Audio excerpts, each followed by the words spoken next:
इस वीडियो में हम पढ़ेंगे कक्षा 6 की जिज्ञासा बुक का चौथे अध्याय का दूसरा भाग। इससे पहले वाली जो भी चैप्टर हैं यानी कि जो भी वीडियो जो हैं वो सभी मैं प्लेलिस्ट में डाल चुका हूं। अगर आप देखना चाहें तो प्लेलिस्ट पर जाकर देख सकते हैं। तो इस वीडियो में हम कौन सा अध्याय पढ़ेंगे? इस वीडियो में हम पढ़ेंगे अध्याय 4 का दूसरा भाग, जो कि शुरू होता है पेज नंबर 62 से। यानी पेज नंबर 62 पर दिया हुआ है, क्या आपका पूर्वानुमान सभी वस्तुओं के लिए सही था? यानी कि पिछली वीडियो में जो हमने सारणी बनाई थी उसमें हमारा पूर्वानुमान था उस सभी वस्तुओं के लिए सही था। कौन सी वस्तु चुंबक के चिपक जाती है, यानी कौन सी वस्तु है जो चुंबक से चिपक जाती है। आप क्या निष्कर्ष निकालते हैं? इससे आप क्या निष्कर्ष निकालते हैं? इस क्रियाकलाप से हमें पता चलता है कि कुछ वस्तुएं चुंबक की ओर आकर्षित हुई। यानी इस क्रियाकलाप से हमें ये पता चला कि कुछ वस्तुएं ऐसी थीं जो चुंबक की तरफ आकर्षित हुई, यानी कि चुंबक की तरफ खिंची और उससे चिपक गईं। और क्या हुआ? और उस चुंबक से चिपक गईं, जबकि अन्य वस्तुएं आकर्षित नहीं हुई। और कुछ वस्तुएं ऐसी थीं जो चुंबक की तरफ आकर्षित नहीं हुई। वे पदार्थ जो चुंबक की ओर आकर्षित होते हैं चुंबकीय पदार्थ कहलाते हैं। यानी कि चुंबकीय पदार्थ किसे कहते हैं? चुंबकीय पदार्थ किसे कहते हैं? वे पदार्थ जो चुंबक की ओर आकर्षित होते हैं चुंबकीय पदार्थ कहलाते हैं। यानी कि यहाँ से प्रश्न बन जाता है कि चुंबकीय पदार्थ किसे कहते हैं, और यहाँ से यहाँ तक हो जाएगा उत्तर। यानी वे पदार्थ जो चुंबक की ओर आकर्षित होते हैं चुंबकीय पदार्थ कहलाते हैं। आगे है, लोहा एक चुंबकीय धातु है। लोहा कैसी धातु है? चुंबकीय धातु है, यानी कि चुंबक से चिपक जाती है। इसके अलावा निकेल और कोबाल्ट भी चुंबकीय धातुएं हैं। और क्या क्या है? निकेल है, कोबाल्ट है, ये कैसी धातु है? चुंबकीय धातु है। अन्य धातुओं के साथ इनके कुछ संयोजन भी चुंबकों की ओर आकर्षित होते हैं। जो पदार्थ चुंबक की ओर आकर्षित नहीं होते हैं अचुंबकीय पदार्थ कहलाते हैं। यानी कि अचुंबकीय पदार्थ कौन से होते हैं? वे पदार्थ जो चुंबक की तरफ आकर्षित नहीं होते हैं वे अचुंबकीय पदार्थ कहलाते हैं। आपके द्वारा तालिका 4.1 में सूचीबद्ध कौन सी वस्तुएं अचुंबकीय पाई गईं? यानी कि ऐसी कौन सी वस्तुएं पाई गईं जो चुंबक की तरफ आकर्षित नहीं हुई? वो होती हैं अचुंबकीय पदार्थ, यानी कि अचुंबकीय वस्तुएं। आगे है 4.2 चुंबक के ध्रुव। अब हम किसके बारे में जानेंगे? चुंबक के ध्रुव के बारे में जानेंगे। और यहाँ पर दिया हुआ है, क्या चुंबक के सभी भाग चुंबकीय पदार्थ को समान रूप से आकर्षित करते हैं? यानी चुंबक के जो सभी भाग होते हैं चुंबकीय पदार्थों को समान रूप से अपनी ओर आकर्षित करते हैं।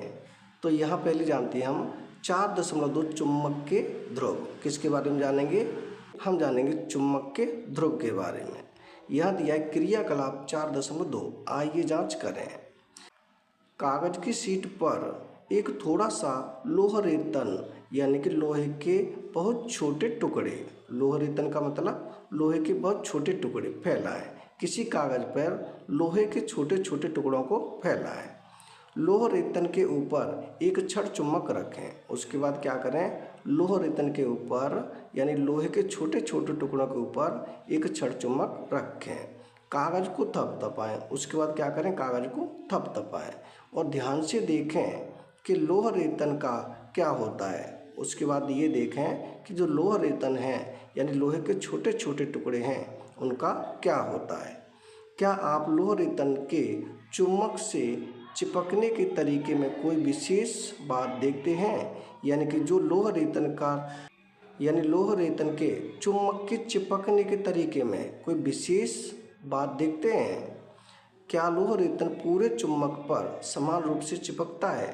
यानी जो लोह रेतन था क्या वो चुम्बक पर समान रूप से चिपकता है, या फिर यह कुछ जगहों पर अधिक चिपकता है, या फिर ऐसे चिपकता है कि कुछ जगह पे अधिक चिपके और कुछ जगह पे कम चिपके। हम देख सकते हैं कि लोह रेतन सबसे अधिक चुम्बक के सिरों पर चिपकता है। यानी लोह रेतन जो था वो कहाँ चिपकता है? चुंबक के सिरों पर अधिक चिपकता है, यानी कि दोनों साइडों में जो छोर होते हैं, किनारे होते हैं, उन पर अधिक चिपकता है। जैसा कि चित्र 4.4 में दिखाया गया है। जैसा कि ये चित्र दिखाया है 4.4 इस चित्र में दिखाया गया है। ये चुम्बक का मतलब कोई चुम्बक की छड़ है, तो इस साइड जो लोह तन के टुकड़े ज़्यादा चिपके हैं और इधर भी ज़्यादा चिपके हैं, बीच में बहुत कम है। ये आप जैसा कि चित्र में देख सकते हैं। और आगे है, और यह चुम्बक के शेष भाग पर कम चिपकता है। शेष भाग पर कैसा चिपकता है? बहुत कम चिपकता है, दोनों किनारों पर ज़्यादा चिपकता है। ये हो जाता है हमारा पेज नंबर 62। और यहाँ पर भी दिया है, यदि हम इस क्रियाकलाप को अन्य आकार के चुम्बकों के साथ दोहराएं तो क्या हमें यह परिणाम प्राप्त होगा। यानी कि ये सोचती है कि अगर हम इसी क्रियाकलाप को अन्य आकार के चुम्बकों के साथ दोहराएं तो यही परिणाम निकलेगा। ये लड़की ऐसा सोचती है।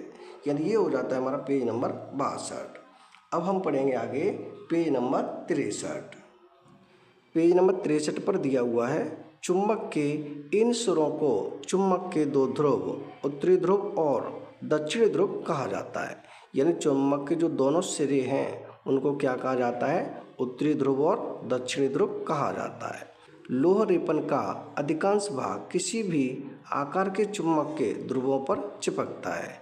यानी कि चुंबक के जो ध्रुव होते हैं उन पर लोह रेपन का अधिकांश भाग चिपकता है, यानी ज़्यादा से ज़्यादा भाग चिपकता है। कहाँ पर चिपकता है? दोनों किनारों पर, यानी दोनों साइडों पर। एक ध्रुव वाला चुंबक प्राप्त करना संभव नहीं है। यानी कि एक ध्रुव वाला चुंबक प्राप्त नहीं किया जा सकता है, भले ही किसी चुंबक के कितने भी छोटे छोटे टुकड़ों में तोड़ दिया जाए। यानी किसी चुंबक को कितने ही छोटे छोटे टुकड़ों में आप तोड़ दोगे तभी भी एक ध्रुव वाला चुंबक प्राप्त नहीं होगा। छोटे से छोटे टुकड़े में भी उत्तरी और दक्षिणी दोनों ध्रुव हमेशा विद्यमान होते हैं। यानी कि चुंबक का छोटे से छोटा टुकड़ा हो उसमें उत्तरी ध्रुव और दक्षिणी ध्रुव दोनों उपस्थित होते हैं। चुंबकीय ध्रुव हमेशा जोड़े में होते हैं। चुंबकीय ध्रुव कैसे होते हैं? हमेशा जोड़े में होते हैं, उत्तरी ध्रुव और दक्षिणी ध्रुव। एक उत्तरी ध्रुव और एक दक्षिणी ध्रुव, एकल उत्तरी ध्रुव या एकल दक्षिणी ध्रुव का अस्तित्व नहीं होता। आगे दिया है 4.3 दिशाएं ज्ञात करना। अब हम क्या ज्ञात करना सीखेंगे?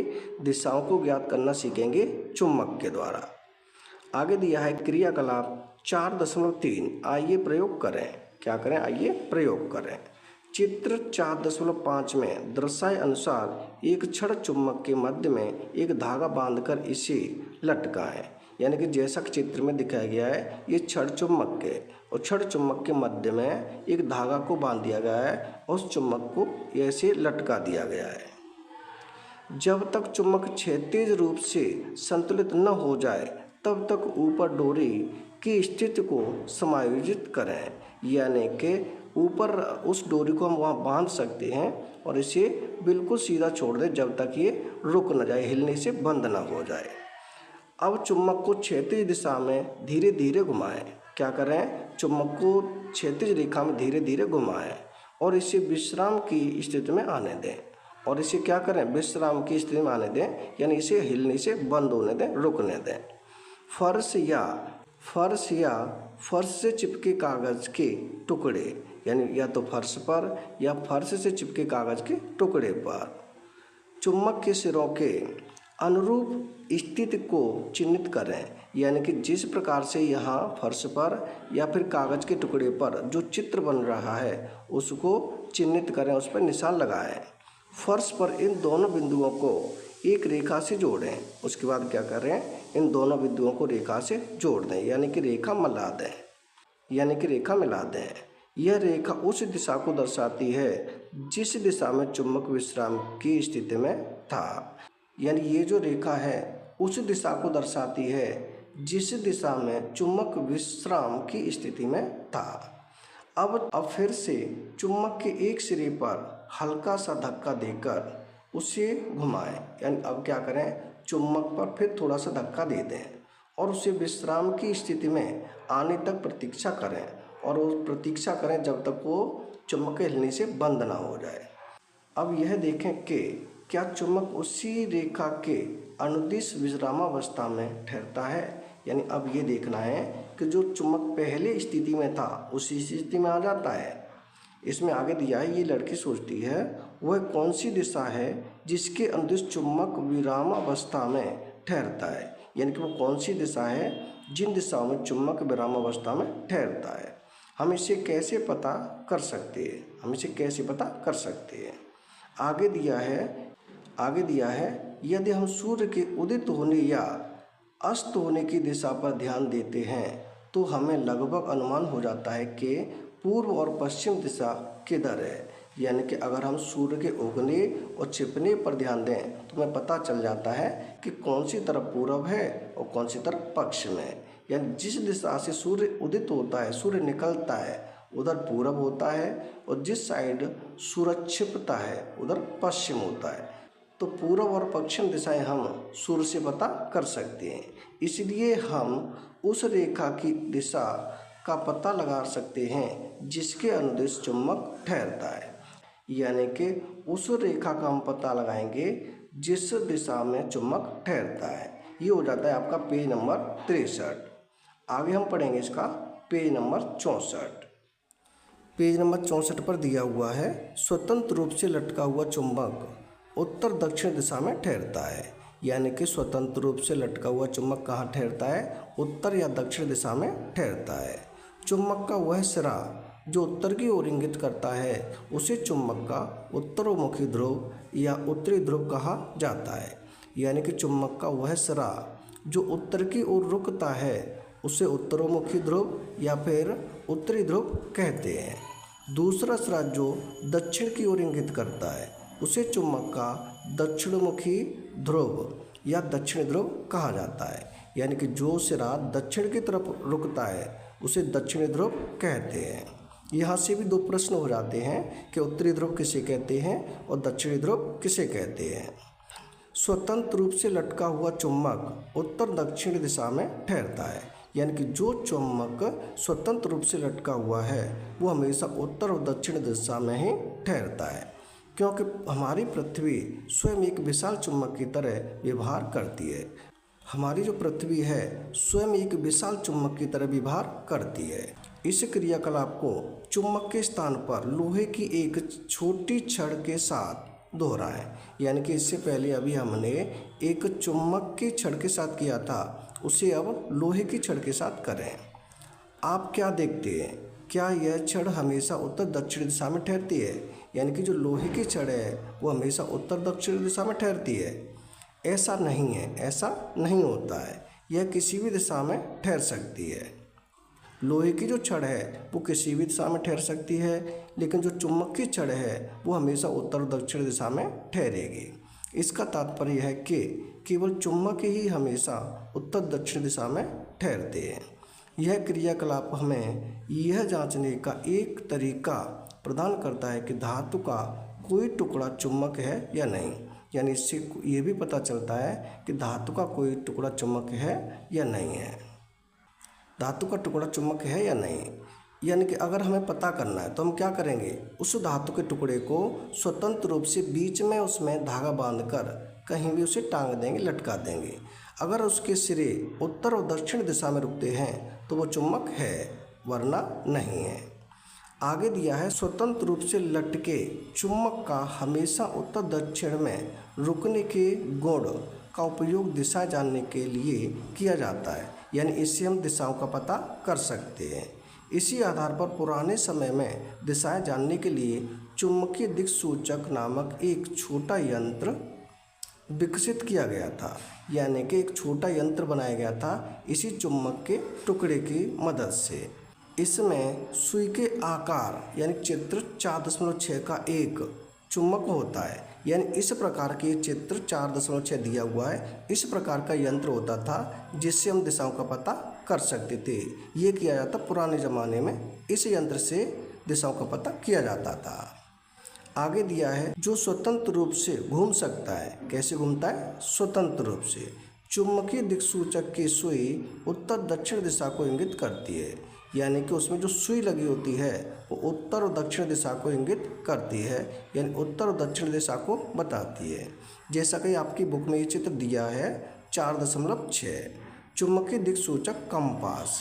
इस प्रकार का एक यंत्र होता था जिससे दिशाओं का पता लगाया जाता था। आगे है दिक्सूचक को उस स्थान पर रखा जाता है जहां हम दिशाएं जानना चाहते हैं, यानी कि जहां पर हम दिशाएं जानना चाहते हैं उस स्थान पर पहले से रखते हैं।